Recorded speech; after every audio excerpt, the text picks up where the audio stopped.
Hello, everyone, and I suppose thank you for listening. For today, I wanted to include an intro. I might do these regularly too, mostly just to talk about any future projects I'll be working on, or maybe some cool news. Who knows?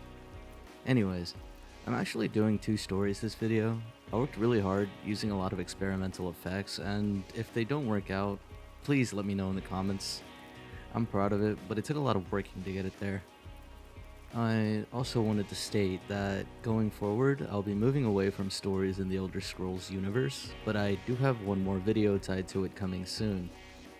I also have a pretty exciting new upload and celebration coming out soon for my 5th video, and I'm very much looking forward to working on it and letting you all listen in. I'll be doing online stories such as horror, thriller, anything that really catches my interest and makes me feel the need to explore narration on it, i.e., no sleep and stuff like that. But that's enough about that. Let's get on with today's video. In order, the stories go A Tragedy in Black and Purloined Shadows. Enjoy.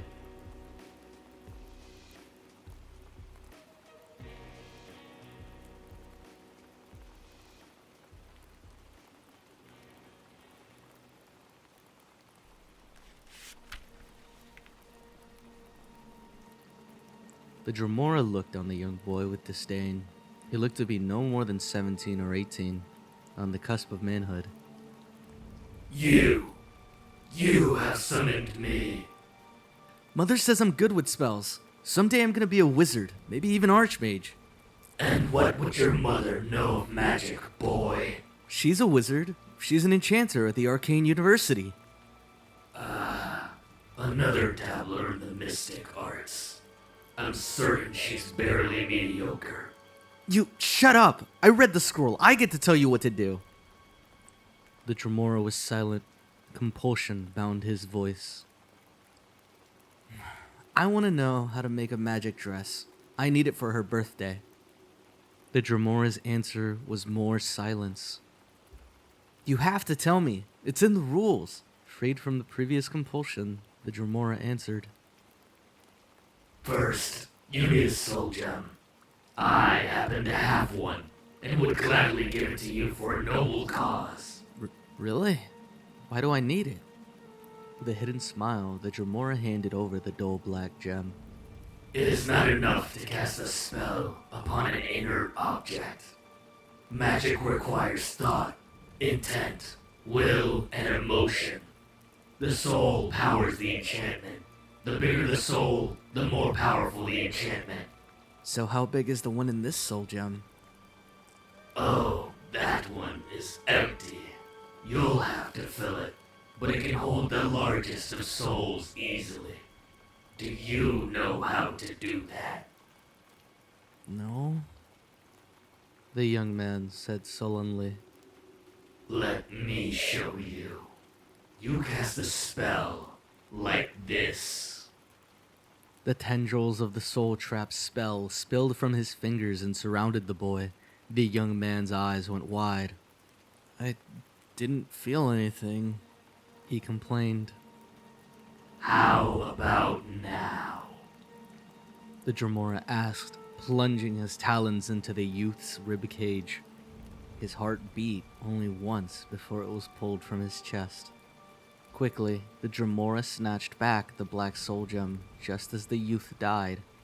His soul tried to flee but was trapped by the spell and drawn into the gem. Only black soul gems can hold the souls of men and elves. Your mother obviously never told you never to accept a freely given gift from a summoned Dremora, he said to the corpse. You see, it breaks the conjuration, freeing the summoned from the summoner. Now let's go find your mother. After all, I have another black soul gem.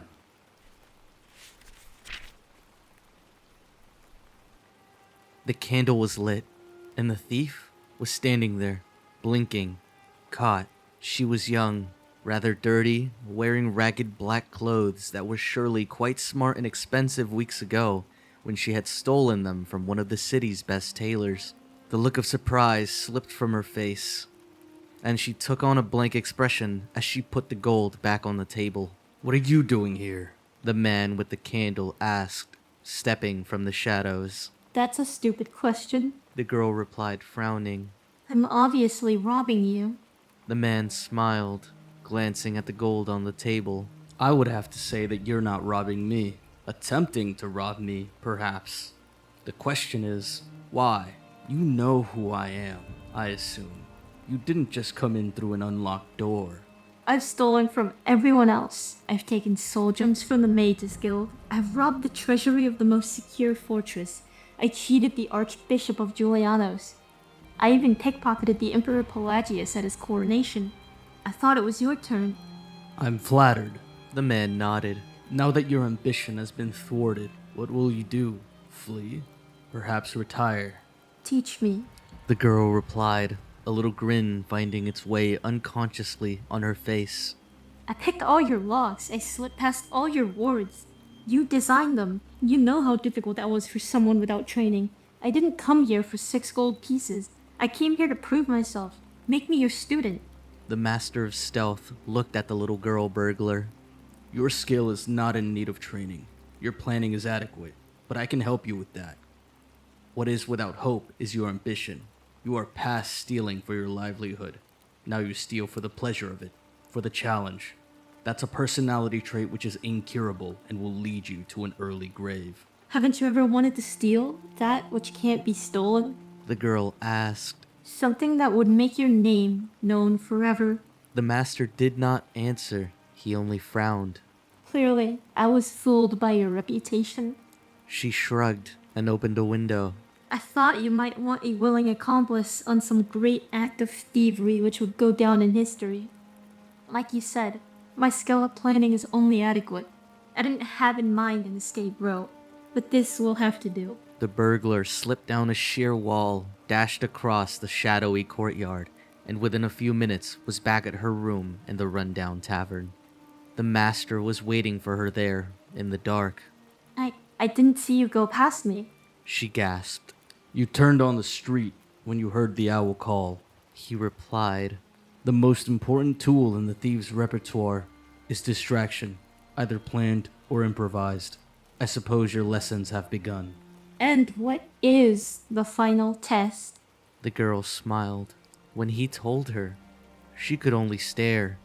She had, it seemed, not misunderstood his reputation for daring. Not at all. For the week leading up to the 8th of Hearthfire, the skies above Rindale were dark and alive as clouds of crows blotted out the sun. Their guttural squawks and groans deafened all. The peasants wisely bolted their doors and windows, praying to survival that most unholy of days. On the night of the summoning, the black birds fell silent, their black, unblinking eyes following the witch's march into the glen. There were no moons to light the way, only the leader's single torch in the gloom. Their white robes appeared as indistinct shapes, like the faintest of ghosts. A single tree stood in the middle of the clearing, every bark thick with crows, watching the procession without moving. The lead witch placed the torch at the base of the tree, and her 17 followers formed a circle and began their slow, strange wailing chant. As they sang, the glow of the torch began to change. It did not diminish at all, but its color became more and more gray, so it seemed a pulsating wave of ash had fallen on the witches. Then, it grew darker still, so that for a moment, though the fire yet burned, it was darkest night in the forest. The penumbra continued until the torch was burning with a color without a name, emptiness beyond mere blackness. It cast a glow, but it was an unnatural scintillation falling on the witches. Their robes of white became black. The Dunmer among them had eyes of green and ivory white flesh. The Nords appeared black as coal. The crows watching overhead were as pure white as the witches' cloaks. The Daedra princess, nocturnal, stepped out of the pit of uncolor. She stood in the center of the circle, the tree of pallid crows her throne, aloof as the witches continued their chanting, dropping their robes to prostrate themselves naked before their great mistress. Wrapping her night cloak around her, she smiled at their song. It spoke of her mystery, of veiled beauty, of eternal shadows, and a divine future when the sun burns no more. Nocturnal let her cloak slide from her shoulders and was naked. Her witches did not raise their head from the ground, but continued their hymn of darkness. Now, Said the girl to herself. She had been up in a tree all day, dressed in the ridiculous suit of mock crows. It was uncomfortable, but when the witches had arrived, she forgot all her aches and concentrated on being perfectly still, like the other crows in the tree.